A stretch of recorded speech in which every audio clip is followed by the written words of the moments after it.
In 1974, the Horizon factory produced 100 million cigarettes every single day. Today, it doesn't exist. The building that sprawled across 45 acres of Nottingham, the award-winning brutalist cathedral that housed 7,000 workers and pumped out 36 billion cigarettes per year, was demolished in 2019 and crushed into aggregate. The car park, where thousands arrived for the morning shift, is now painted lines and articulated lorries. The production floors where machines once ran 3 shifts a day, 7 days a week, without stopping, those 300,000 square feet of maple flooring were salvaged and scattered into homes across the city. Somewhere in Nottingham, someone is standing on the floor that once carried the weight of an empire.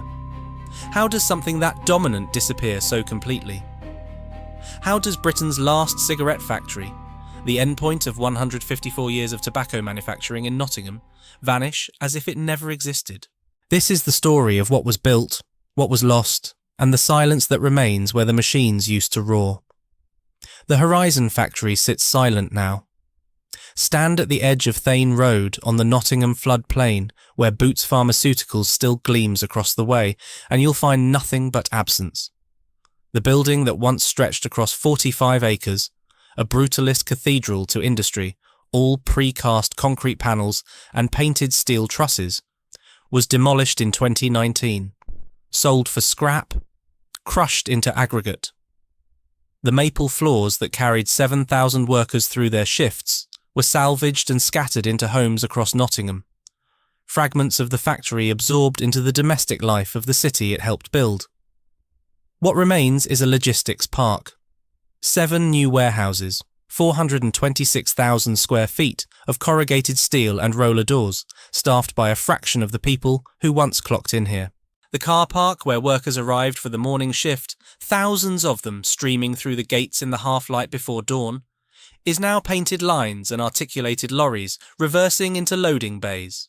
If you stand there on a quiet morning, before the traffic picks up, you can almost hear it. The rhythm of the machines, the works hooter marking the start of another shift. The hum of a building that never stopped, that ran 3 shifts a day, 7 days a week, pumping out 100 million cigarettes every 24 hours at its peak. Almost. The silence is what strikes you most. This was a place built for noise, for the roar of conveyor belts and the hiss of pneumatic systems and the voices of workers who spent their entire lives within these walls. A works is supposed to make sound. The quiet means it's dead. But the Horizon factory wasn't just any works. It was the last cigarette factory in England, the endpoint of an empire that began with a Victorian seed merchant selling loose tobacco from jars in 1862, and ended 154 years later with production lines shipping east to Poland and Germany, leaving Nottingham with nothing but the ghosts of an industry that once defined it. This is the story of that empire, of the man who built it from nothing, of the city that grew around it, of the building that won architectural awards for its monumental strength and shimmer of a rough diamond, a cathedral designed with surgical precision for the singular purpose of manufacturing death on an industrial scale, and of the silence that followed when it finally exhaled for the last time in May 2016. The question nobody answered in time was simple. What happens to a place when its reason for existing disappears? To understand how we got here, to this empty car park, this absence, this quiet, we need to go back. Back to a young man who arrived in Nottingham with nothing but a draper's wage and an eye for opportunity. Back to the jars of loose tobacco he sold as a sideline to farmers. Back to the moment when a small shop on Beastmarket Hill became the seed of something that would employ tens of thousands, dominate British consumer culture, and build a brutalist monument on reclaimed swampland. Back to the beginning. John Player was born in 1839 in Saffron Walden, Essex, into the kind of family that occupied the respectable middle ground of Victorian England. His father, also John Player, was a solicitor, a justice of the peace, and in 1836, the mayor of Saffron Walden. The elder Player wrote books about local history, sat on museum committees alongside prominent Quaker bankers, and had his portrait painted twice by William Davison in 1842. The family were well-known Baptists and philanthropists, neither aristocratic nor poor, but solidly professional. John Player lost his father at age 7. Whatever inheritance or stability he might have expected evaporated. By 23, he'd left Essex for Nottingham, arriving around 1862 to work as a draper's assistant, selling fabric by the yard, measuring out cloth for working-class customers who couldn't afford tailored suits. He didn't last long in the draper's trade. Within months, he'd set himself up in a small shop on Beastmarket Hill, working as an agent for Prentice and Company's agricultural manures and seeds. This was the unglamorous foundation of what would become an empire, a young man selling fertiliser to farmers, hawking sacks of phosphate and packets of turnip seed in a city that stank of tanneries and overcrowded slums. But Player had noticed something. The farmers who came in for seed also wanted tobacco.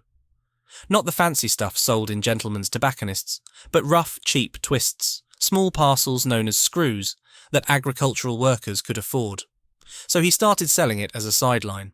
Loose tobacco from jars. Nothing pre-packaged, nothing branded. Just tobacco by weight. The tobacco proved more profitable than the fertiliser. By the 1871 census, Player was registered as a tobacconist, employing 1 man and 3 boys. He opened a second shop on Seep Lane in 1874, a third on Broad Street in 1878. The fertiliser business was forgotten. Tobacco was the future. The pivotal moment came in 1877. William Wright had been running a tobacco factory at No. 45 Broadmarsh since the 1820s, a modest operation employing around 150 people in one of the most overcrowded, disease-ridden parts of Nottingham. 330 people had died in a cholera outbreak there. The Broadmarsh area contained some of the worst slums in Europe. Player bought Wright's factory outright. It wasn't just the building he acquired, it was the workforce, the suppliers, the distribution network. And Player understood something that Wright hadn't. Branding mattered. Before Player, smokers bought tobacco by weight from loose supplies. You asked for an ounce of tobacco, the shopkeeper scooped it from a jar, and you rolled your own cigarettes. There was no guarantee of quality, no consistency, no identity. Player changed that. He registered the company's first trademark immediately, the image of Nottingham Castle, as a guarantee of quality. He offered pre-packaged, branded products, ready-made cigarettes in packets you could recognise, the same blend every time, the same name on every packet. It was a revolutionary approach to quality control and marketing, and it worked. But Player wasn't satisfied with one factory. In 1881, with around 80 employees, he purchased a large undeveloped site in Radford, west of the city centre, and commissioned 3 factory blocks. He only needed one for tobacco production. The other 2 he leased to lace manufacturers, Nottingham's dominant industry, with the contractual proviso that he could reclaim them as his business expanded. This was characteristic foresight. Player was thinking 5, 10, 20 years ahead. One lace manufacturer, a Mr. Meats, was so reluctant to vacate later that Player's sons had to take him to court. The Castle Tobacco Factory was erected in 1883 and began operations in April 1884. In that same year, Player registered the trademark that would become one of the most recognisable brand images in British commercial history, the Hero Sailor. A bearded figure in a navy-cut cap, modelled on Thomas Huntley Wood, a crew member of HMS Edinburgh. The name Hero appeared on the cap band, with 2 ships behind him and a lifebuoy bearing the words Player's Navy Cut. The name derived from a genuine Royal Navy tradition. Sailors bound tobacco leaves with twine, left them to mature under compression, and sliced off a cut when they needed it. Player adopted this evocative name, connecting his brand with naval romance, with the strength and reliability of the Royal Navy at the height of British imperial power. He'd built something, a brand, a factory, a workforce, a future. He never got to see it. John Player died on the 9th of December 1884 of liver cancer, aged 45, just 8 months after his grand factory opened. His sons were too young to manage. John Dane Player was 20, William Goodacre Player was 18. A small group of family friends ran the business for 9 years until the brothers assumed control in 1893. No known portrait of John Player himself survives, no documented direct quotes. But his character emerges from what he built. A man of vision, ambitious, paternalistic, thinking in decades when others thought in seasons. He ensured working conditions were as safe as possible for the era. The amenities his workers received were generous.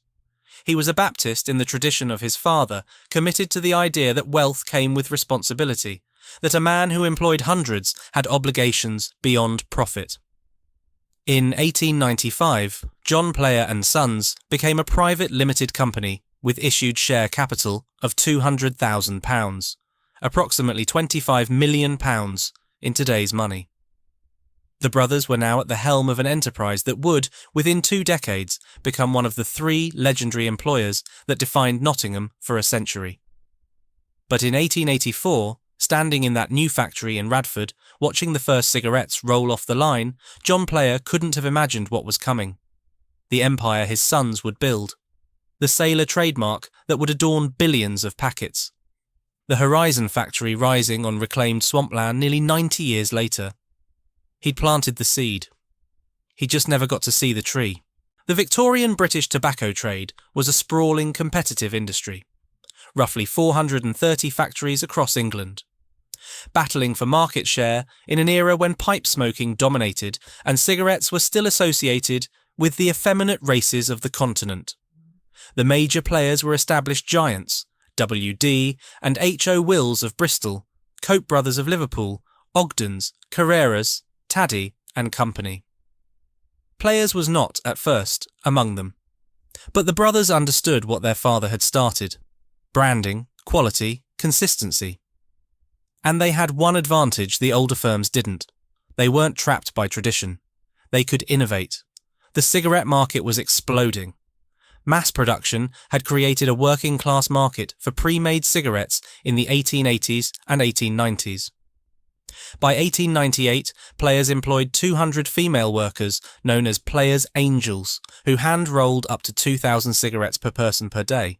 The work was repetitive, meticulous, and exhausting, but it was steady, and for young women in Nottingham, it was one of the few paths to a wage that didn't involve domestic service or the lace factories.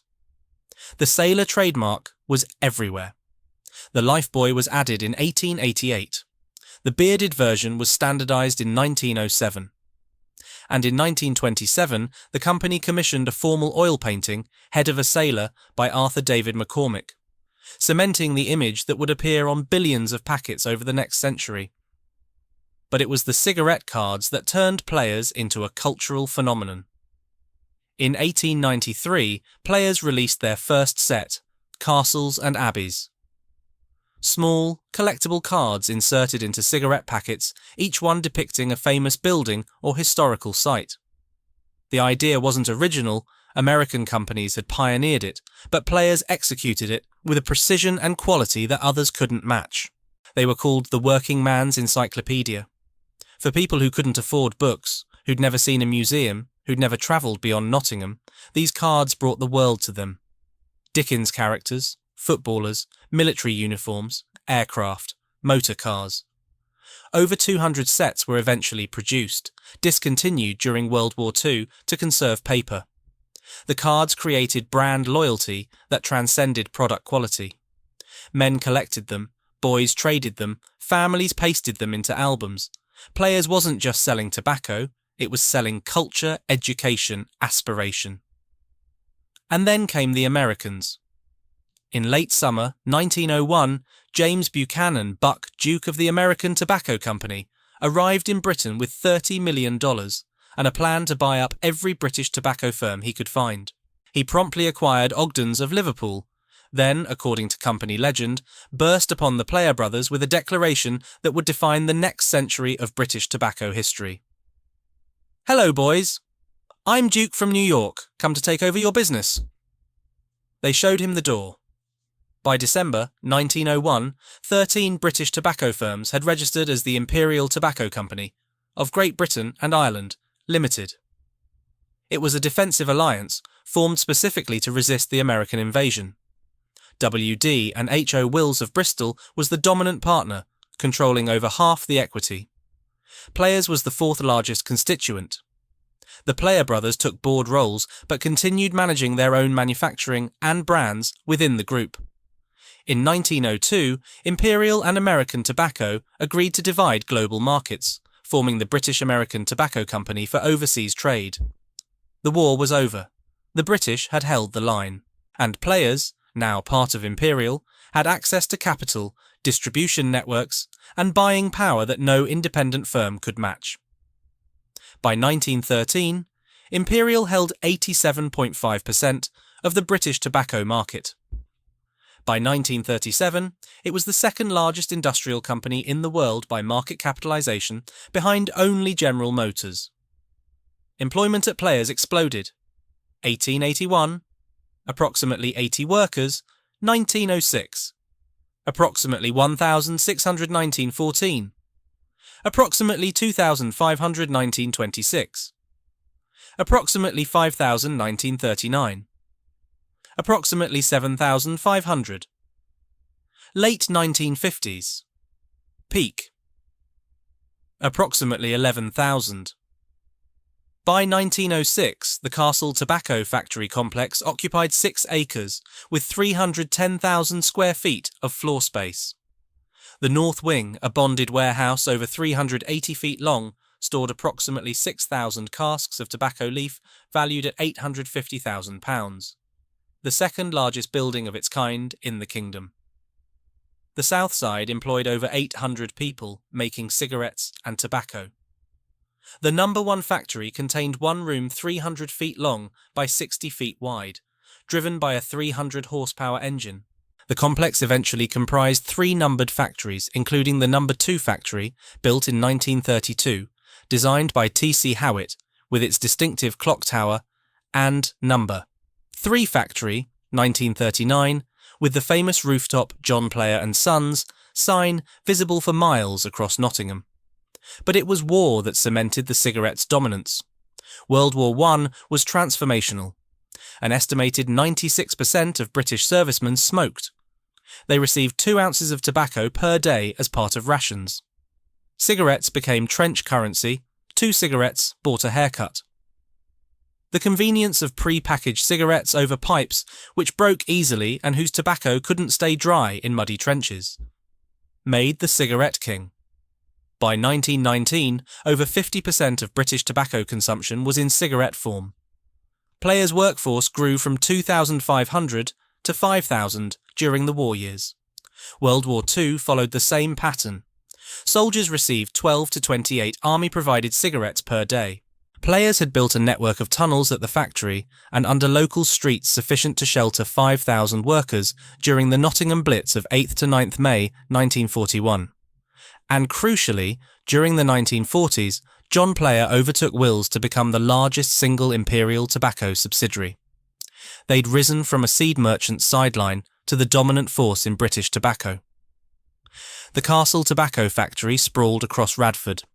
The sailor trademark was as recognisable as the Union Jack. Production was measured in billions of cigarettes per year. But by the late 1960s, the Victorian complex was fundamentally inadequate. Multi-storey buildings couldn't accommodate modern automated production lines. Road access was poor. Effective single-level floor space was impossible to achieve. If Players wanted to remain dominant, they needed something new, something vast, something that could handle the scale of what was coming. They needed Horizon. The Horizon factory opened on November 1st, 1972, with a ceremony that said everything about what this building represented. One of the production rooms was decorated as a temporary dining hall. Guests lunched while the English Sinfonia Orchestra, conducted by Neville Dilks, performed the Horizon Overture, a piece specially commissioned from composer Joseph Horowitz for this occasion. The opening was performed by Sir John Anstey, former chairman and managing director. The Lord Mayor of Nottingham and his wife attended, both former Players' employees, underscoring the company's deep civic roots. Each Horizon employee received a specially made Minton jar, white porcelain with the horizon symbol in gold. Collectible now. A memento of the day when everything seemed possible. The building they were celebrating was a monument, not just to cigarettes, but to ambition itself. The Horizon Factory was designed by Peter Foggo of Arup Associates, the architecture practice founded on Ove Arup's philosophy of total design. The belief that built space becomes inspirational when all components work in harmony. Architects, engineers, quantity surveyors and specialists work together from first principles. Foggo's vision was vast. 36 repeatable modules, each 100 feet square, giving a total floor area of 1.35 million square feet. On the upper production level, columns were spaced at 100-foot intervals, creating enormous unobstructed working areas, spaces so large you could stand at one end and struggle to see the other. The exterior featured huge panels of precast concrete, tooled to produce a distinctive faceted texture. Architectural historian Elaine Harwood described it as giving the shimmer of a rough diamond. Painted steel roof trusses contrasted with the concrete. Powerfully modelled external escape stairs added what Ken Powell called monumental strength. He compared it to a temple of industry in the tradition of Barron's turbine factory. The building won 3 major architectural prizes within 2 years. The Civic Trust Award in 1972, the Financial Times Award for Industrial Architecture in 1973, and an RIBA award. But awards miss what it felt like to stand inside. The upper production floor stretched away in enormous column-free expanses. The floors were maple, 300,000 square feet of it, laid with precision, designed to withstand decades of machinery vibration and forklift traffic. The environmental controls were so sophisticated that the pungent smell of tobacco, that sickly sweet mix of molasses and raw leaf that pervaded Lenton's western suburbs when the wind came from the south, was not found inside the building. The ventilation systems handled it, and they had to, because tobacco was taxed by weight before manufacture and moisture content significantly affected weight. In June 1972, Player's daily tax bill was £1.25 million. Even the dust swept from floors and extracted from air filters was weighed and tax recovered. An extraordinary level of fiscal precision that demanded absolute humidity control. The building was the first powerhouse in Europe run entirely on North Sea gas. Waste heat recycling was an innovative feature. Its refrigeration units used glass-reinforced plastic, described as one of the first and oldest surviving structures of GRP. The construction had taken 29 months. Foundation rods had been sunk 30 metres to find solid ground beneath reclaimed swampland and landfill. The total cost was £14 to £15 million, approximately £200 to £220 million in today's money. What that money bought was a cathedral, a brutalist monument to the idea that British industry could build anything, could compete with anyone, could dominate the world from a floodplain in Nottingham. The machinery inside ran at speeds that would have been incomprehensible to the Player's Angels of 1898, hand-rolling 2,000 cigarettes per person per day. Modern machines of the 1970s produced approximately 4,000 cigarettes per minute. Per minute. Raw tobacco arrived in 200-kilogram bales from global sources. It passed through conditioning cylinders to restore moisture, then through threshers separating lamina from stem. Cutting machines shredded lamina into uniform strips. Different grades were blended in silos to create consistent cut rag. Flavours and casings, molasses, fruit juices, other additives were sprayed on. The air would fill with that distinctive smell, sweet, cloying, thick enough to taste.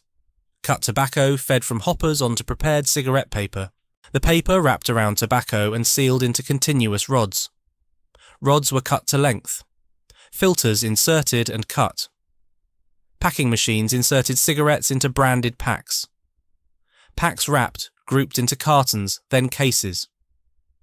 Quality control monitored draw resistance, moisture, firmness, and burn rate at every stage. By 1974, the factory was producing 100 million cigarettes per day. approximately 36 billion per year. The production floor looked even bigger as the rolling and packing machines got smaller over the decades. Technology advanced. Automation increased. The human workforce shrank while production soared. But in the 1970s, at the peak, the building still had its panelled boardroom and hundreds of ashtrays scattered throughout. Workers smoked at their stations. Managers smoked in meetings. This was a building designed to manufacture cigarettes, staffed by people who consumed them, in an era when smoking was still normal, still acceptable, still part of the British scene. The irony was noted even then. The 20th century society later observed, such a carefully controlled environment should coincide with the realization of the dangers of the product. But in 1972, standing on that maple floor, watching those machines pump out cigarettes at incomprehensible speed, nobody was thinking about irony. They were thinking about jobs, about wages, about the fact that this building, this gleaming, award-winning cathedral of concrete and steel, represented security for 7,000 families. 7,000 people clocked in at Horizon in the 1970s. That's distinct from the overall players' Nottingham peak of around 11,000 across all sites in the late 1950s. But 7,000 in one building, one vast, sprawling, humming organism of a building, is a city within a city. They came from the terraced streets within walking distance, from Radford, Lenton, Beeston, Dunkirk. Families who'd worked for players for 3 generations. A young lad could start at 16 and retire at 65, with a pension, a paid-off house, and grandchildren who expected to follow him through those same gates.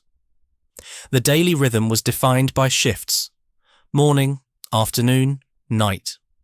The works hooter marked the start and end of each. You could hear it from 3 streets away, a heartbeat for the whole town. Workers streamed through the gates in the half-light before dawn, clocking in, heading to their stations, picking up where the previous shift left off. The work itself varied. On the production floor, you might operate the cutting machines, monitor the packing lines, inspect for quality defects. In the lower levels, you handled storage, logistics, shipping. In the offices, you managed orders, coordinated distribution, kept the books. But wherever you worked, you were part of something. Players wasn't just an employer, it was an identity. The pride of craft showed in small ways. Workers who operated the machines knew their equipment intimately, when a belt needed adjustment, when a blade was dulling, when the moisture levels were off. They took satisfaction in keeping the line running, in hitting production targets, in the knowledge that what they made was the best in Britain. Multi-generational employment was the norm. Fathers brought sons. Grandfathers had worked the floor before them. Entire family dynasties were built around players. A job at Players wasn't just a wage packet, it was a legacy. The wages were good. High by local standards, generous bonuses, paid holiday, a rarity for much of the 20th century. Working-class families who couldn't have afforded much else could afford a week at the seaside, a new bike for the kids, Christmas presents that mattered. And every worker received an allowance, 50 cigarettes per week, free, part of the job. The culture on the floor was its own ecosystem. There were characters, the bloke who could fix anything with a hammer and some wire, the woman who'd been there 40 years and knew every corner of the building, the shop steward who'd stand toe-to-toe with management when needed. There was camaraderie, rivalries, in-jokes that only made sense if you'd been there. The trade unions, represented by the Transport and General Workers Union, TGWU, and GMB, were strong. Shop stewards held real power. When grievances arose, the union fought.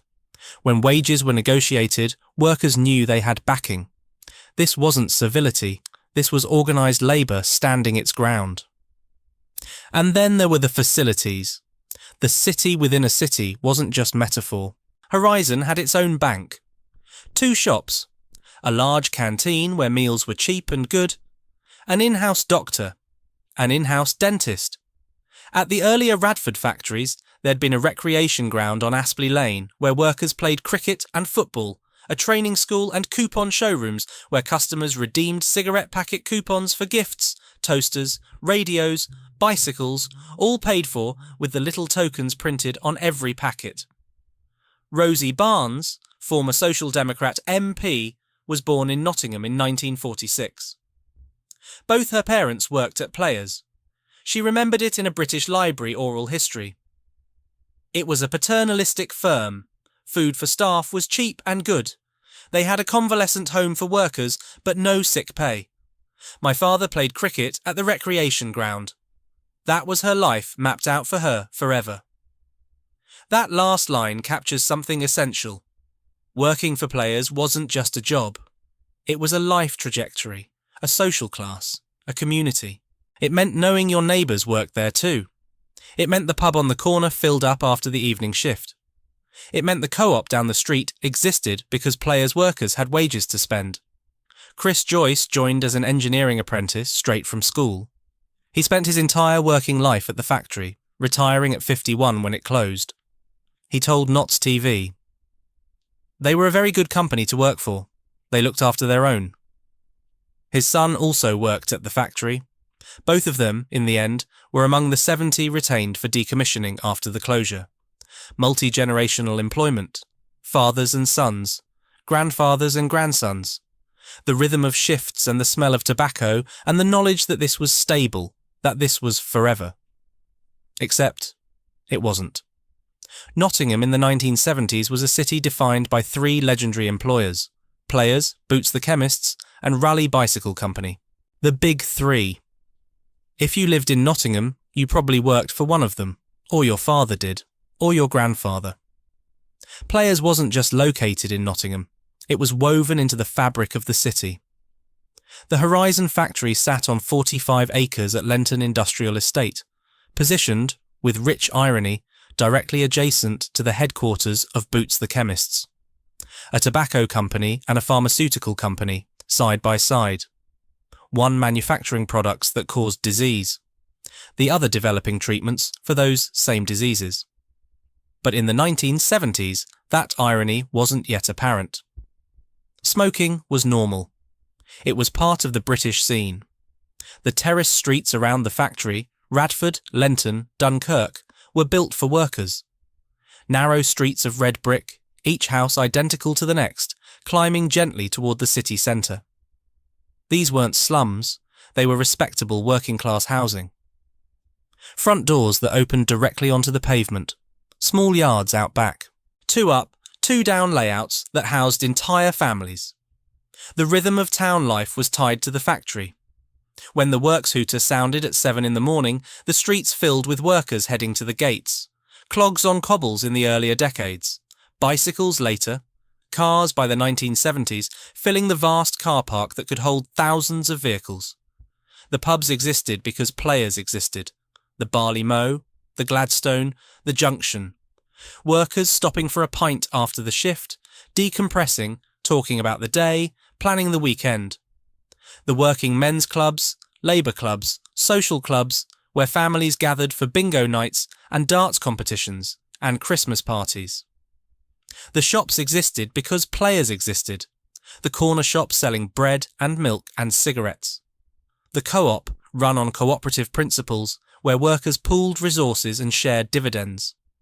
The butcher, the baker, the greengrocer, all sustained by wages earned on that production floor. The chapels and churches existed because Players existed.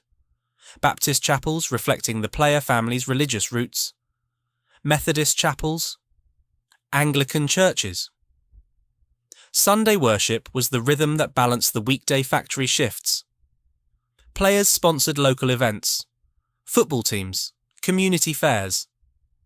The company's civic role wasn't just economic, it was social, cultural, structural. When the Lord Mayor attended the Horizon opening in 1972, it wasn't ceremonial. It was recognition of the fact that Players had shaped Nottingham for a century. By the mid-1970s, approximately 2/3 of all cigarettes sold in Britain had at one point been manufactured in Nottingham. Not just Players brands, but increasingly brands from other Imperial companies as production was rationalised and concentrated at Horizon. The walk to work was its own ritual, leaving your house on a terrace street, nodding to neighbours who were heading to the same place, passing the corner shop, the pub, the chapel, turning onto Thane Road, joining the stream of workers flowing toward the gates, clocking in, picking up your station, the shift beginning, and at the end of the day, the reverse, clocking out, heading home. The Friday wage packet in your pocket, cash, not a cheque, tangible proof of a week's work. Stopping at the pub. Home for tea. The weekend stretching ahead. This was stability. This was community. This was a life that made sense. Nottingham's population had grown from roughly 29,000 in 1800 to an expanding industrial centre by the 1970s. The city had received its charter in 1897 during Queen Victoria's Diamond Jubilee. It had survived cholera outbreaks, the Blitz, post-war austerity. And through it all, players had been there, employing, paying, sustaining. The company's paternalism was real, not in a patronising sense, but in the older meaning. The belief that an employer had responsibilities beyond profit. Training schools for apprentices, convalescent homes for workers recovering from illness, recreation grounds for sport and leisure, coupon showrooms where loyalty was rewarded with household goods. Multi-generational employment meant that entire family networks were tied to players. If your grandfather, father and brother all worked there, then Players wasn't just your employer. It was your family's employer, your community's employer, your identity. And that identity was proud. Working for Players meant something. It meant you were part of Britain's industrial might. It meant you made products that were exported worldwide. It meant you clocked in at a building that had won architectural awards, that was featured in trade journals, that represented the cutting edge of manufacturing. But there's a deeper truth that nobody wanted to say aloud in the 1970s. The community wasn't just sustained by Players, it was dependent on it. The terrace streets, the pubs, the shops, the chapels, all of them existed in the gravitational pull of that factory. If the factory ever went silent, what would happen to the streets around it? In 1974, standing in the heart of that community, watching workers stream through the gates, nobody could imagine such a thing. The Horizon factory had just opened. Production was soaring. 7,000 people had jobs. The future seemed secure. They didn't know the peak had already passed. The numbers tell part of the story. By 1974, the Horizon factory was producing 100 million cigarettes per day, approximately 36 billion per year. Verified figures from the people at Players' academic archive, not the inflated 52 billion that commercial sources cite, which likely represents theoretical maximum capacity rather than actual annual output. 36 billion cigarettes. Think about that for a moment. That's roughly 600 cigarettes for every man, woman and child in the United Kingdom every single year from one factory. But production numbers don't capture dominance. Market share does. Players number 6, launched in late 1965, was a cheap, small, filter-tipped coupon brand targeting the working-class market previously dominated by Woodbine. It captured 1/8 of the entire British cigarette market within its first year. By 1970, number 6 was Britain's best-selling cigarette, a title it held until 1978. At its peak, number 6 commanded 21% of the entire UK cigarette market. 21%. One brand. One company. Players overall commanded approximately 34% of the UK market in the mid-1970s. 1/3 of all cigarettes smoked in Britain were Players products. John Player Special, JPS, launched in 1971, created specifically for motorsport promotion. The distinctive black and gold packaging was designed by graphic artist Barry Foley. In 1968, the FIA first permitted commercial sponsorship in Formula One, and Imperial Tobacco approached Colin Chapman's Team Lotus with an offer worth £85,000 per year. In May 1968, Team Lotus appeared at the Spanish Grand Prix in gold leaf livery, the first works team to carry commercial colours. In 1972, the livery changed to the iconic JPS, black and gold on the Lotus 72. Championships were won in 1972, Emerson Fittipaldi, 1973, constructors, and 1978, Mario Andretti. The sponsorship ran until 1986, the last car being the Lotus 98T, driven by Ayrton Senna. JPS racing cars were displayed at the Nottingham factory for workers. You could walk past them on your way to the canteen. The black and gold livery wasn't just advertising, it was a symbol of what British engineering and British manufacturing could achieve when they worked together. The brand's reputation was global. Player's navy cut was sold in over 100 countries. The sailor trademark, that bearded figure in the navy cut cap, with his lifebuoy and his ships, was as recognisable as Coca-Cola's script or Shell's scallop. But dominance wasn't just about numbers, it was about cultural penetration. Cigarette cards, the working man's encyclopedia, had brought pictures of famous faces to people who couldn't afford books. Series covering Dickens characters, footballers, military uniforms, aircraft, motor cars. Over 200 sets before they were discontinued during World War II to conserve paper. The cards created brand loyalty that transcended product quality. Men collected them, boys traded them, families pasted them into albums. 3 generations of British families had grown up associating players with education, aspiration, culture. And the product itself had become part of British identity. Navy cut evoked the Royal Navy at the height of imperial power. Number 6 was marketed as part of the British scene, with images of British landmarks, Big Ben, Stonehenge, the White Cliffs of Dover. JPS represented British motorsport prowess on the global stage. Players wasn't just selling cigarettes, it was selling Britain. The company had earned a first-class reputation as an employer, praised for high wages, good working conditions, generous bonuses, and for offering paid holiday. Workers were loyal not just because the pay was good, but because they believed in what they were making. They were proud to work for players. In 1974, a royal warrant was granted, by appointment to Her Majesty the Queen, the highest mark of quality and prestige a British company could achieve. This was the peak, the absolute summit. Production, 36 billion cigarettes per year. Employment, 7,000 workers at Horizon alone. Market share, 1/3 of all cigarettes sold in Britain. Brand recognition, global. Architectural acclaim, 3 awards within 2 years of opening. Motorsport dominance, world championships. Royal approval, warranted. 2/3 of all cigarettes sold in Britain had at one point been manufactured in Nottingham. The Horizon factory was the crown jewel of that empire, a brutalist cathedral rising from reclaimed swampland, its maple floors carrying the rhythm of machines that never stopped, its environmental controls so precise that even the dust was weighed for tax purposes. 1974 was the peak, the absolute summit. And standing at that height, looking out at an empire that seemed invincible, nobody inside those walls could see the cliff they were about to walk off. The Horizon factory had been open for 2 years. The architectural awards were still being announced. The Formula One championships were still being won. The production lines were running at full capacity. 7,000 workers clocked in every day. The car park was full. The canteen was busy.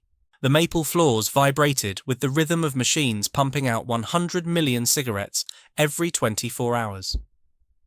In the boardroom, executives looked at spreadsheets that showed nothing but growth. Market share, 34%. Revenue, soaring.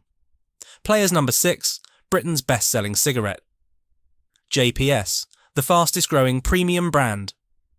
Exports, expanding into new markets across Asia, Africa, the Middle East. The company was printing money, literally. The daily tax bill was £1.25 million. The annual revenue was in the hundreds of millions. The profit margins were extraordinary. And why wouldn't they be confident? They'd survived 2 world wars. They'd beaten back the American invasion in 1901. They'd built a factory that won awards for its design, that represented the cutting edge of manufacturing technology, that could produce more cigarettes in a day than any facility in Europe. British manufacturing was still the envy of the world in 1974. British engineering was still synonymous with quality. Players represented the best of both. But there were hints. Small things. Easy to miss if you weren't looking. ASH, Action on Smoking and Health, had been founded in 1970. A pressure group campaigning for tobacco control. Marginal at first. Easily dismissed as zealots, as killjoys, as people who didn't understand that smoking was a personal choice, that adults could make their own decisions. Health warnings had first appeared on UK cigarette packets in 1971. A voluntary agreement. Small print on the side of the packet. Warning by HM government, smoking can damage your health. Easy to ignore, most people did. Smoking rates in Britain were still around 45% of adults in 1974, 51% of men, 41% of women. Nearly half the country smoked. It was normal. It was social. It was part of the fabric of daily life. The cigarette after a meal, the smoke break at work, the pub session with a packet on the table. The 20th century society later observed the profound irony. Such a carefully controlled environment should coincide with the realization of the dangers of the product. But in 1974, that realization was still marginal. The science was emerging, yes. The warnings were appearing, yes. But the cultural shift hadn't happened yet. Smoking was still acceptable in pubs, restaurants, offices, homes. You could smoke on trains, on planes, in cinemas. The idea that this might change, that smoking might become socially unacceptable, legally restricted, morally condemned, seemed absurd. And so the executives in the Horizon boardroom, looking at their spreadsheets, saw no reason for concern. The product was legal, the demand was strong, the profits were extraordinary, the workforce was loyal, the brand was iconic. This was the moment, the peak, the highest point before the fall. The decisions that would change everything were already being made, in laboratories, in government offices, in public health departments, in the shifting moral consensus about what was acceptable and what wasn't. But inside the Horizon factory, in the hum of those machines and the vibration of those maple floors, nobody could hear them coming. These floors would one day fall silent. The machines that seemed like they'd run forever would stop. The workforce that seemed irreplaceable would be made redundant. The building that won architectural awards would be demolished and crushed into aggregate. But in 1974, standing at the summit, none of that seemed possible. The empire felt invincible. And for one brief, shining moment, before the tax changes, before the regulatory tightening, before the cultural shift, before the smoking ban, before the collapse in demand, it was.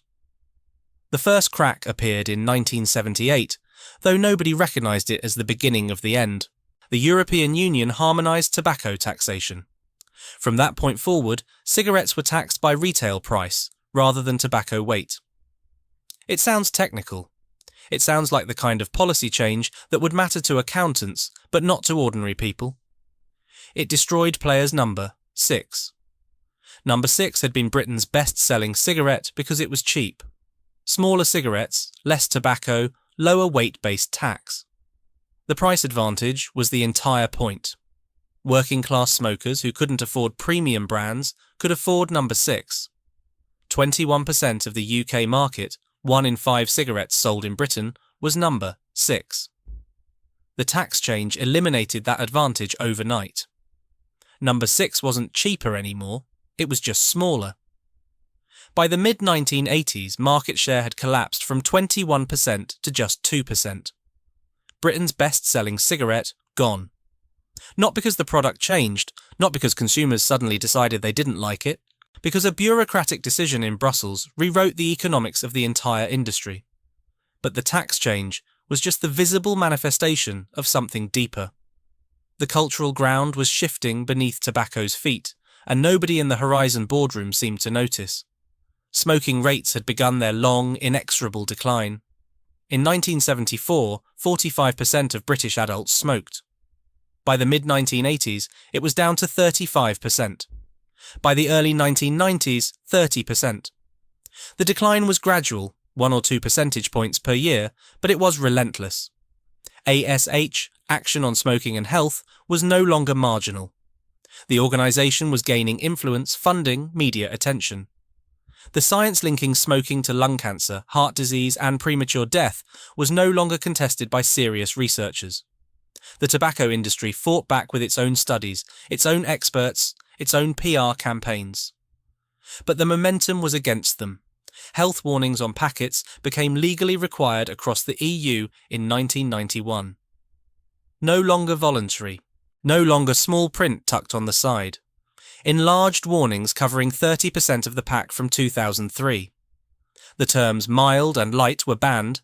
They implied safety where none existed. Graphic pictorial warnings from 2008, diseased lungs, rotting teeth, warnings in stark black text. Television cigarette advertising had been banned since 1965. Print and billboard advertising was banned in February 2003. All tobacco sponsorship of sporting events, including the JPS Lotus Legacy, was banned in August 2005. The regulatory environment was tightening like a noose. Each restriction seemed reasonable in isolation. Each one was justified by public health evidence. But cumulatively, they were suffocating an industry. And the product itself was under assault. Not just from regulators, but from the culture. Smoking was no longer sophisticated. It was no longer rebellious. It was no longer part of the British scene. It was becoming something shameful, something to hide, something that marked you as weak-willed or ignorant or lower class. The pubs where workers had stopped for a pint and a smoke after the shift were changing. The offices where executives had once lit up during meetings were going smoke-free. The restaurants where families had dined with ashtrays on every table were asking smokers to step outside. The social license to smoke was eroding. Inside the Horizon factory, the machines kept running. Production stayed high through the 1980s and into the 1990s. But the workforce was shrinking. Not because demand was collapsing, yet, but because automation was replacing human labour. The machines that had required operators in the 1970s were becoming self-regulating. The packing lines that had employed dozens of workers were being replaced by systems that needed 3. The quality control inspections that had been done by eye were being done by sensors and cameras. Technological efficiency was extraordinary. You could produce more cigarettes with fewer people. The spreadsheets showed cost savings. The productivity metrics looked excellent. But every efficiency improvement meant redundancies. And every redundancy meant one more family whose connection to players was severed. One more worker who'd expected a job for life learning they were surplus to requirements. In 1986, everything accelerated. The Hanson Trust acquired Imperial Group in a hostile takeover. James Hanson and Gordon White were corporate raiders of the 1980s variety, buying undervalued companies, stripping out costs, maximising shareholder value. They weren't interested in heritage or tradition or paternalism. They were interested in profit. 5 players' Nottingham factories in Radford closed during the 1980s. 3,000 jobs lost. The workforce at Horizon, which had peaked at 7,000, was reduced to roughly 700 by the late 1980s. 700, 1/10 of what it had been. The Radford No. 2 and No. 3 factories, the ones with the clock tower and the rooftop sign, the ones that had defined Nottingham's skyline for decades, were demolished in the late 1980s. The sites were sold. The buildings were crushed. A century of history gone. The terraced streets around those factories didn't disappear. The workers who'd been made redundant didn't vanish. They stayed in Nottingham. They looked for work. Some found it, others didn't. The pubs stayed open, but they were quieter. The shops stayed open, but business was slower. The community that had been built around players began to hollow out. In 1996, Hanson demerged and Imperial Tobacco Group became independent again. In 2002, Imperial acquired the German manufacturer Riemtsma, gaining factories across continental Europe. That acquisition was fateful. It meant Imperial now had production capacity in Poland, in Germany, in countries where labour was cheaper, regulations were lighter, and there were no century-old commitments to British workers. The seeds of decline had been planted in 1978 with a tax change. They'd been watered by regulatory tightening and cultural shift. They'd been nourished by automation and hostile takeovers and the globalization of production. By the early 2000s, the Horizon factory's workforce had partially recovered to approximately 1,000 people. But the trajectory was set. The machines were getting smaller, the automation was getting better. The demand was falling year by year as smoking rates continued their relentless decline. And in boardrooms in Bristol, Imperial's headquarters, far from Nottingham, executives were looking at those German and Polish factories and doing the arithmetic. The logic was impeccable on paper. Imperial Tobacco was facing declining volumes across Europe.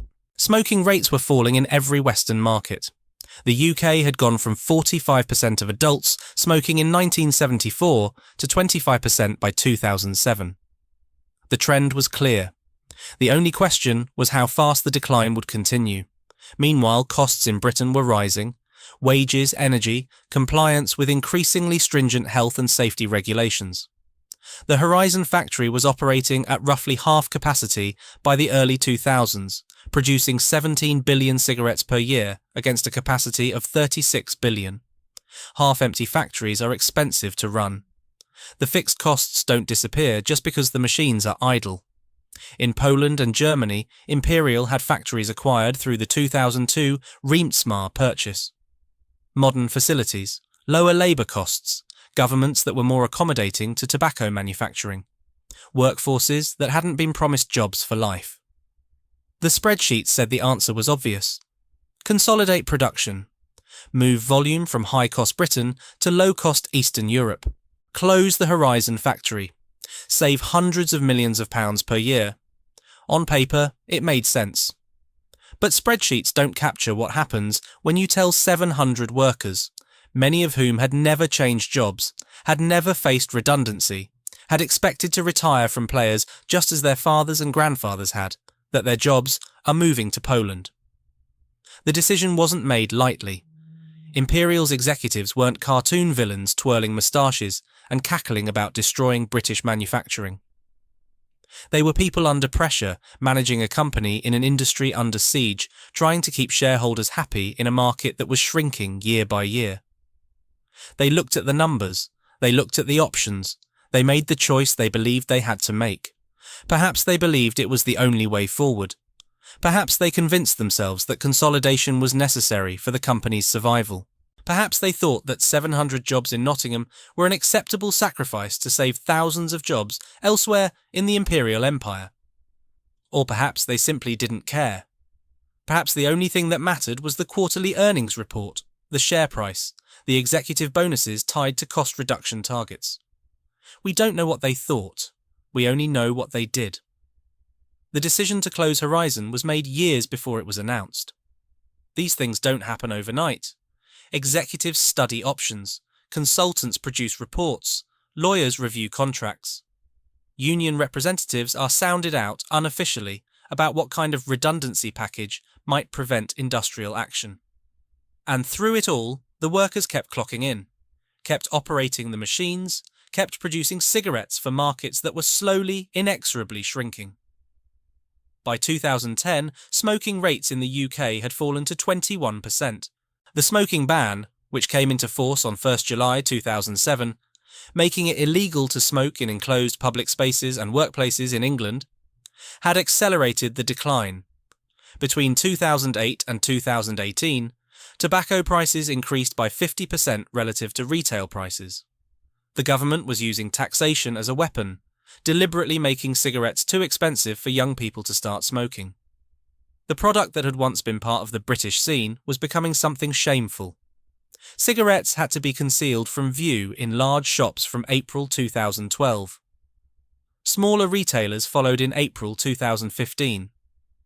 Standardised plain packaging, Pantone 448C, drab dark brown, the ugliest colour that market research could identify, was phased in between May 2016 and May 2017. The same month that plain packaging became mandatory, production at Horizon ended. The timing wasn't coincidental. Imperial wasn't just facing declining demand.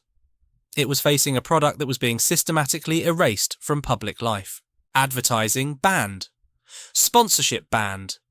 Displays banned. Packaging stripped of branding, health warnings covering half the packet. Graphic images of disease. Prices deliberately inflated by punitive taxation. What business could survive that? And yet, the company was still profitable, extraordinarily profitable. Tobacco is addictive. Smokers don't quit just because packets get ugly or prices go up. They reduce consumption, yes. They try to quit, yes. But addiction is powerful. Imperial was still selling billions of cigarettes per year in Britain alone. The profit margins were still enormous. The decision to close Horizon wasn't about survival, it was about maximising returns, about squeezing more profit from fewer workers, about moving production to countries where labour was cheaper and unions were weaker.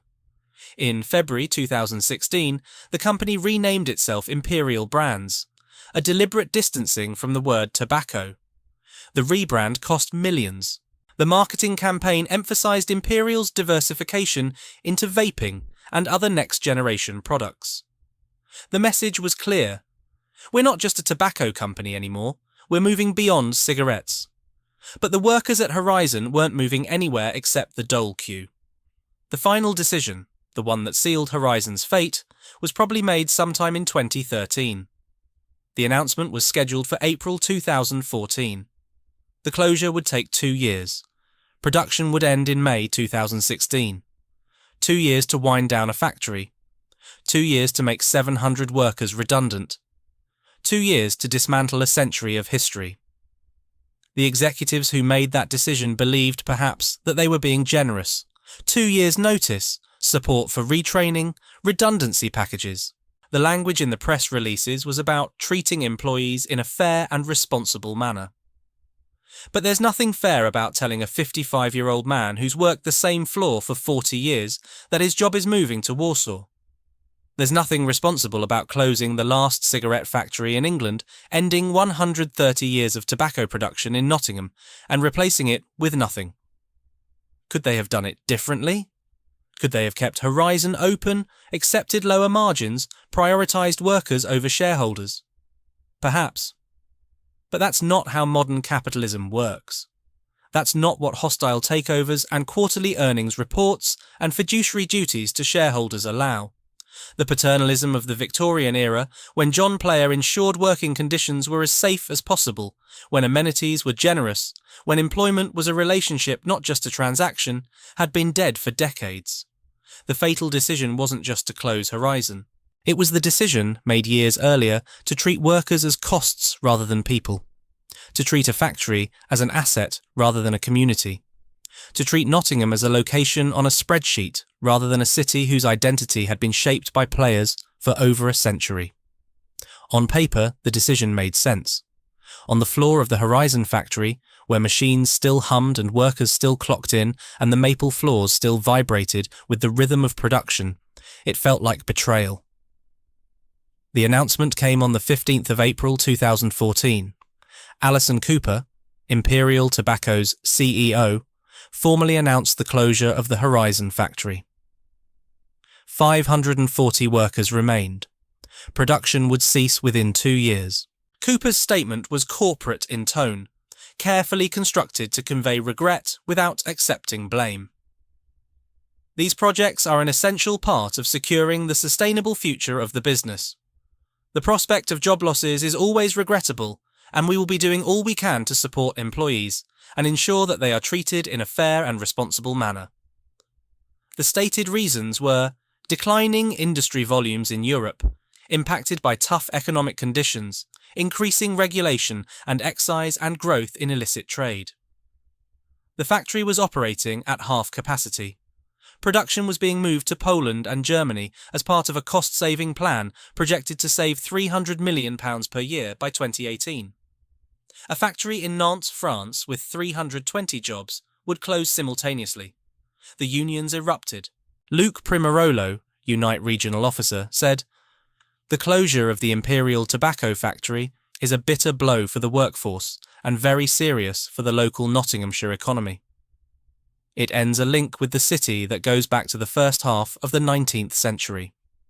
Rhys McCarthy, Unite National Officer, was blunter.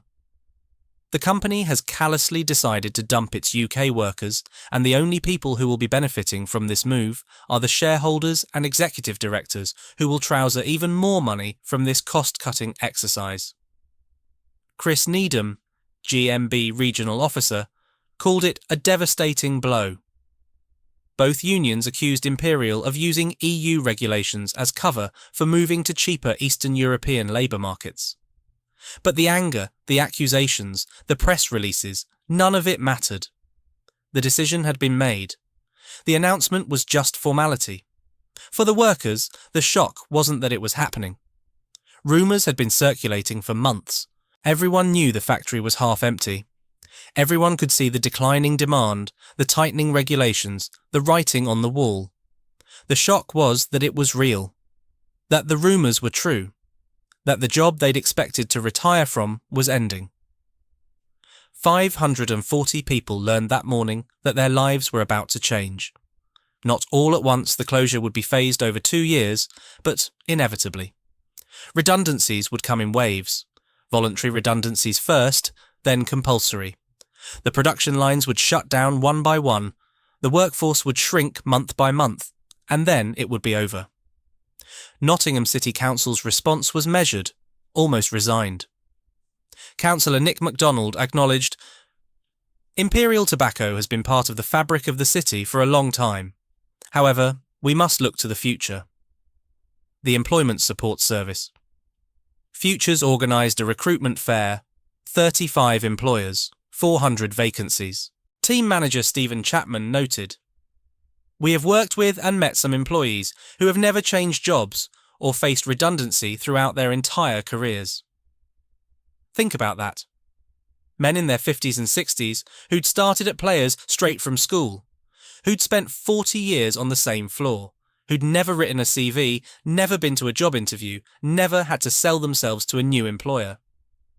What does a 58-year-old machinist do when the only skill he has, operating cigarette production equipment, is no longer needed in Britain? Retrain as what? Compete with whom? For jobs that pay how much? The terraced streets around the factory absorbed the news quietly. The pubs filled that evening with workers processing what they'd been told. Some angry, some resigned, some already calculating redundancy payments, pension entitlements, whether they could afford to retire early. Production continued. The machines kept running, orders kept being filled. For 2 years, the Horizon factory operated in a strange limbo, producing billions of cigarettes while simultaneously winding down, like a body whose brain has already decided to stop, but whose heart keeps beating out of habit. The phased redundancies began. Voluntary first. Some workers took the package and left, grateful to escape with something. Others stayed, hoping the decision would be reversed, hoping the union would negotiate a reprieve, hoping that somehow, impossibly, the factory would be saved. It wasn't. By early 2016, approximately 320 people were still working at the factory. The production lines that had once required hundreds of operators were down to skeleton crews. The car park that had held thousands of vehicles was emptying. The canteen that had served meals to workers across 3 shifts was quiet. In May 2016, production ended. Not with ceremony, not with recognition, not with any acknowledgement that this was the end of cigarette manufacturing in England, the end of 130 years of tobacco production in Nottingham, the end of an empire that had employed tens of thousands and defined a city. Just the last shift. The last cigarettes rolling off the line, the last batch packed and shipped, the machines stopping, the lights going off. 250 workers were made redundant in the final week. 70 were retained for approximately 18 months to decommission the site, stripping out equipment, cataloguing assets, preparing everything for sale or disposal. Chris Joyce, who'd spent his entire working life at the factory, was among them. So was his son. Both of them stayed to the very end, shutting down the place that had defined their lives. The factory contributed an estimated £500 million annually to the local economy. When it closed, that money disappeared. Not slowly, not gradually, just gone. Ian King, Imperial's operations director for Western Europe, offered the standard corporate platitude. "We're proud of our Nottingham heritage, and our decision to end our manufacturing operations at the Horizon site was made with a heavy heart." A heavy heart. As if that mattered. As if expressing regret somehow balanced the devastation. The workers walked out for the last time in May 2016. Some of them looked back, some didn't. They clocked out, turned in their badges, walked to their cars. The car park that had once held thousands of vehicles was nearly empty now. The works hooter that had marked shifts for decades was silent. And then they drove away. The building stood empty. The machines were still. The maple floors, those 300,000 square feet of precision-laid maple that had vibrated with the rhythm of production for 44 years, were silent. A works is supposed to make noise. The quiet means it's dead. The Horizon factory sat empty for approximately 12 months after production ended. A vast, silent monument to an industry that Britain no longer wanted. The workers scattered. Some found new jobs, warehouses, logistics, retail. The kinds of work that paid a fraction of what they'd earned at Players, that offered none of the security, none of the pride. Some took early retirement, their pensions smaller than they'd planned, their futures suddenly uncertain. Some never worked again. Men in their 60s, too old to retrain, too young for state pension, living on redundancy payments that would eventually run out. The retraining programs that had been promised were there, technically. Courses on CV writing, on interview techniques, on transferable skills. Well-meaning, but inadequate. How do you retrain a man who's operated the same machine for 40 years? What transferable skills does cigarette production offer in an economy that's moved on to call centres and coffee shops and 0-hours contracts? Futures, the employment support service, tried. They held recruitment fairs. They matched workers with vacancies. Some found something. But 400 vacancies for 540 workers means 140 people with nothing. And even for those who found work, it was rarely equivalent. Rarely permanent. Rarely in Nottingham. The community around the factory felt the impact immediately. The pubs were quieter. The shops saw fewer customers. The Friday wage packets that had sustained local businesses for over a century were gone. Households that had relied on Players' income, sometimes for 3 generations, were suddenly managing on benefits, or part-time work, or nothing. The terrace streets didn't empty overnight. People still lived there. Children still walked to school past the silent factory. But the vitality was draining away. Houses went up for sale. Families moved away, looking for work. The network of relationships built around shared employment at Players. The cousins who worked the same shift.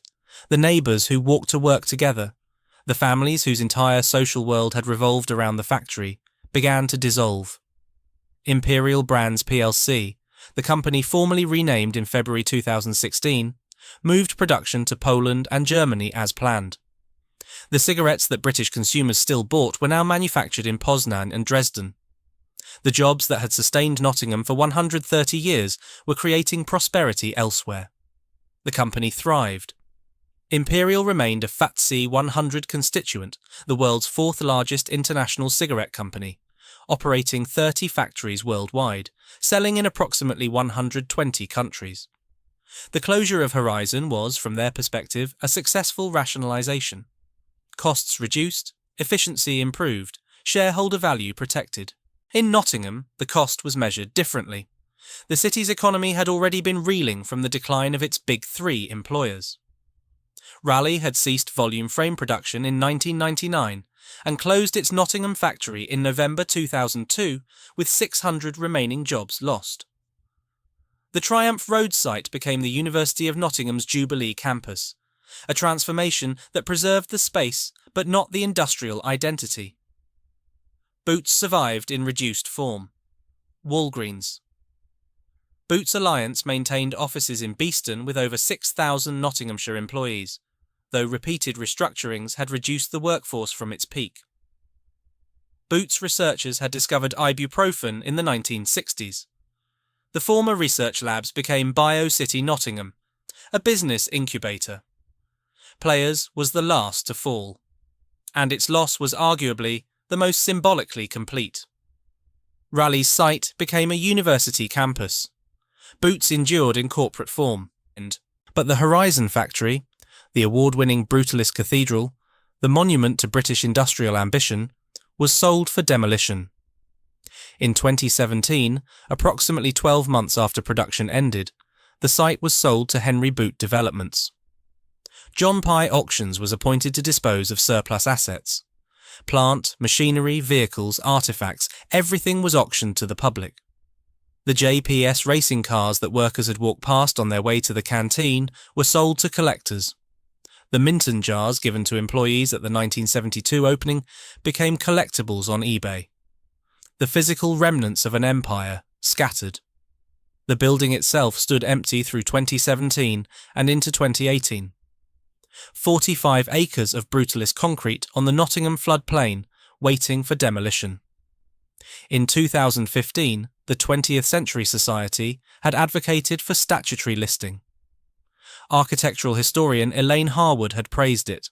Architect Rab Bennetts had written in Building Design, "We must act fast to save Peter Foggo's legacy." The Society cited the building's innovative air handling systems, pioneering GRP construction, maple floors, the management contract procurement method that had been refined at Broadgate. Historic England assessed the building but found it retrospective in its design for its time and generic in its form. A certificate of immunity from listing was granted by the DCMS, preventing listing for 5 years and blocking any building preservation notice. The C20 Society's appeal failed. The building had no heritage protection, it could be demolished, and it was. Demolition began in December 2018 and was substantially complete by August 2019. The precast concrete panels, the ones with their distinctive faceted texture, the shimmer of a rough diamond, were crushed into aggregate. The painted steel trusses were cut up for scrap. The vast, column-free production floors that had once housed machines producing 100 million cigarettes per day were reduced to rubble. But the maple floors were salvaged. 300,000 square feet of maple flooring was carefully removed and reused in homes across Nottingham. Fragments of the factory absorbed into domestic spaces across the city it once dominated. It's a haunting image. Somewhere in Nottingham, in a terraced house perhaps, in a kitchen or a hallway, there's maple flooring that once carried the weight of 7,000 workers. That vibrated with the rhythm of machines that never stopped. That witnessed the rise and fall of an empire. The floor doesn't remember, but the people who walk on it, do they know? Do they understand what they're standing on? Stand at the edge of Thane Road today, on the Nottingham floodplain where the Horizon factory once dominated the skyline, and you'll find no trace of what was there. The site is called Power Park now, an industrial and logistics hub developed by Henry Boot Developments in partnership with Oxenwood Real Estate. A £53.8 million forward funding deal financed 7 new buildings totalling 426,000 square feet. Warehouses, mostly. Corrugated steel and roller doors. Modern. Efficient. Anonymous. The new buildings employ up to 1,000 people, according to the developers. It sounds like a lot until you remember that 7,000 people once worked here. The mathematics of modern logistics. 7 sleek warehouses staffed by a fraction of the workforce that one vast factory required. Scott Knowles, CEO of East Midlands Chamber, said at the groundbreaking, "After years of uncertainty and speculation over the future of a site that carries huge significance to lots of people in Nottingham and the surrounding area, it's great to see the first spades in the ground." Years of uncertainty. A site that carries huge significance. Those are the phrases you use when you don't want to say what actually happened. When you want to acknowledge the past without dwelling on it. When you want to move forward without looking back at what was lost. The car park where thousands of workers once arrived for the morning shift is now painted lines and articulated lorries. The gates where generations of families passed through, fathers and sons, grandfathers and grandsons, are gone. The canteen where meals were cheap and good is gone. The bank, the shops, the dentist, the doctor, all gone. The maple floors, as we know, were scattered into Nottingham homes. But the rest, the concrete panels with their faceted texture, the painted steel trusses, the vast spaces designed for machines that produce cigarettes at incomprehensible speed, was crushed and recycled. 90% of materials from the original structure were reused. The concrete became a capping layer buried beneath new construction. The steel was melted down. The building that won 3 architectural awards was reduced to raw materials. Nothing remains to mark what was here. No plaque, no memorial. No acknowledgement that this site was the crown jewel of an empire that employed tens of thousands, dominated British consumer culture, and defined Nottingham for over a century. Boots Pharmaceuticals still gleams across the way, its buildings maintained, its corporate presence intact. The irony is still there. A pharmaceutical company and a tobacco company, side by side, but only one of them survived. The terraced streets around the site are still there. Radford, Lenton, Dunkirk. The pubs are still there, though some have closed. The shops are still there, though business is slower. The people who once worked at Players are still there, or their children are, or their grandchildren. But the factory is gone. The reason those streets existed in their current form, the gravitational centre that shaped everything around it, has been erased. Walk through Power Park on a quiet morning before the lorries start moving and the shift workers arrive, and you can try to imagine what was here.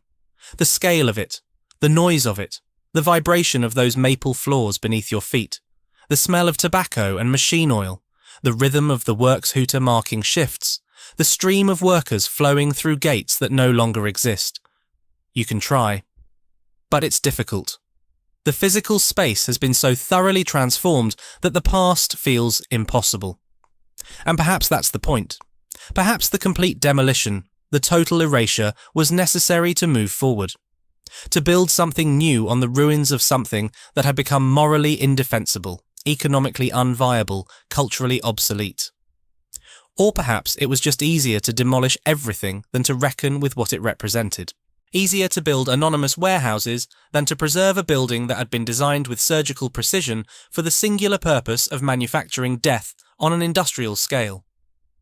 The John Player Special and Players brands still exist. JPS is the 3rd most popular cigarette brand in the UK. Gold Leaf Rolling Tobacco is the 4th most popular. The products that were once made here, billions of them, pumping through those production lines at 100 million per day, are now manufactured in Poland and Germany. Imperial Brands plc is headquartered in Bristol, a FTSE 100 constituent, the world's 4th largest international cigarette company. It operates 30 factories worldwide, selling in approximately 120 countries. There is no remaining manufacturing in Nottingham. The city's relationship with tobacco, stretching back 154 years to John Player's jars of loose tobacco sold from a shop on Beastmarket Hill, is over. Nottingham's economy has pivoted towards services. Experian, Games Workshop, Capital One, and the 2 universities are now among the city's largest employers. The jobs are different. The wages are different. The relationship between employer and employee is different. Nobody expects to work at Experian for 40 years and retire with a pension. Nobody expects their children to follow them into the same company, the same job, the same life. The stability that Players represented, the multi-generational employment, the Friday wage packet, the sense that if you worked hard and kept your head down you could build a decent life, is gone. Power Park is not evil. It's not a failure. It employs people. It contributes to the local economy. It uses land that would otherwise sit empty. But it's not what was here. And anyone who remembers what was here, or whose father remembers, or whose grandfather remembers, understands that something was lost that can never be replaced. The silence is what you notice most. Stand on Thane Road where the Horizon factory once hummed with the rhythm of machines that never stopped, and all you hear is the distant traffic on the ring road. The hiss of air breaks from articulated lorries. The industrial hum of modern logistics, quieter, more efficient, requiring fewer human hands. But not the work's hooter, not the voices of 7,000 workers streaming through the gates at shift change, not the vibration of those maple floors carrying the weight of an empire. The factory is gone, the workers are scattered, the community that was built around players, the terraced streets, the pubs, the families whose entire social world revolved around shared employment, has hollowed out, dispersed, moved on, because there was no choice but to move on. 154 years. From a Victorian seed merchant selling loose tobacco from jars to the last cigarette factory in England. From John Player. Purchasing William Wright's modest operation in the Broadmarsh slums, to a brutalist cathedral on reclaimed swampland, producing 36 billion cigarettes per year at its peak. The arc of that story is the arc of British industrial history itself, the ambition, the innovation, the paternalism, the pride, the global dominance, and then the long, slow, inexorable decline. John Player never got to see what he'd built. He died in 1884, aged 45, just months after his grand factory opened. But his sons saw it. They watched Players grow from 80 employees to 11,000. They watched the sailor trademark become as recognisable as the Union Jack. They watched cigarettes transform from a continental affectation to a British cultural staple, part of the fabric of daily life. And if they'd lived long enough, they would have watched it all unravel. The 1978 EU tax harmonisation that destroyed Players number 6. The Hanson Trust hostile takeover in 1986 that closed 5 Radford factories and slashed the workforce. The relentless tightening of regulations, advertising bans, health warnings, plain packaging. The smoking ban in 2007 that made cigarettes something shameful, something to hide. The cultural shift that transformed tobacco from sophisticated to stigmatized. And finally, in 2014, the announcement. The decision that had probably been made years earlier but was only now being spoken aloud. The Horizon factory would close. Production would move to Poland and Germany. 130 years of tobacco manufacturing in Nottingham would end. Could it have been different? Could the factory have been saved? Perhaps if demand hadn't collapsed, if smoking rates hadn't fallen from 45% of adults in 1974 to 13% by 2022. If governments hadn't used taxation and regulation as weapons to deliberately kill the industry. If the cultural consensus about tobacco hadn't shifted so completely that even mentioning you smoked marked you as weak or ignorant or lower class. Or perhaps not. Perhaps the decline was inevitable from the moment the science became undeniable. Cigarettes kill. They cause lung cancer, heart disease, emphysema, stroke. They kill half of all long-term smokers. The product was indefensible. And yet, the workers who spent their lives making cigarettes weren't evil. They were people doing a legal job that paid decent wages and provided security for their families. The engineers who designed the Horizon factory weren't complicit in mass death. They were solving technical problems. How do you control humidity precisely enough to recover tax on swept dust? How do you sink foundations 30 metres into swampland? How do you create column-free spaces vast enough for modern production lines? The building itself was magnificent. A brutalist cathedral designed with surgical precision, winning 3 architectural awards within 2 years of opening. Peter Foggo created something that Ken Powell called a temple of industry, something that represented the best of British engineering and ambition. That it was designed for an ugly purpose doesn't erase its architectural significance. That the product killed people doesn't erase the lives and communities that were built around making it. The moral reckoning with tobacco was necessary. The regulations were justified. The smoking ban saved lives. Plain packaging reduces youth smoking rates.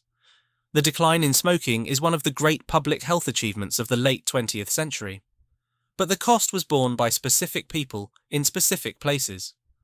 By the workers who were made redundant. By the families who lost multi-generational employment. By the communities that were hollowed out. By Nottingham, which lost a defining industry and gained nothing but an anonymous logistics park. Somewhere in Nottingham, in kitchens and hallways and living rooms, there's maple flooring that once carried the weight of 7,000 workers. That vibrated with the rhythm of machines producing 100 million cigarettes per day. That witnessed the rise and fall of an empire. The floors don't remember. They can't tell you what it felt like to stand in that vast space, surrounded by the hum of machinery, breathing air so carefully controlled that even the dust was weighed for tax purposes. They can't tell you what it meant to clock in at the same gates your father clocked in at, to operate the same machines your grandfather operated, to know that your job was stable and your pension was secure and your children could follow you into the same life. But the flaws are there. Fragments of the factory scattered into the domestic life of the city it helped build. Invisible but enduring. And if you stand on Thane Road on a quiet morning, before the traffic picks up, you can almost hear it. The rhythm of the machines, the works hooter marking the start of another shift. The voices of workers who spent their whole lives in that building. The hum of a place that seemed like it would last forever. Almost. What remains is silence. And the question nobody answered in time. What happens to a place when its reason for existing disappears?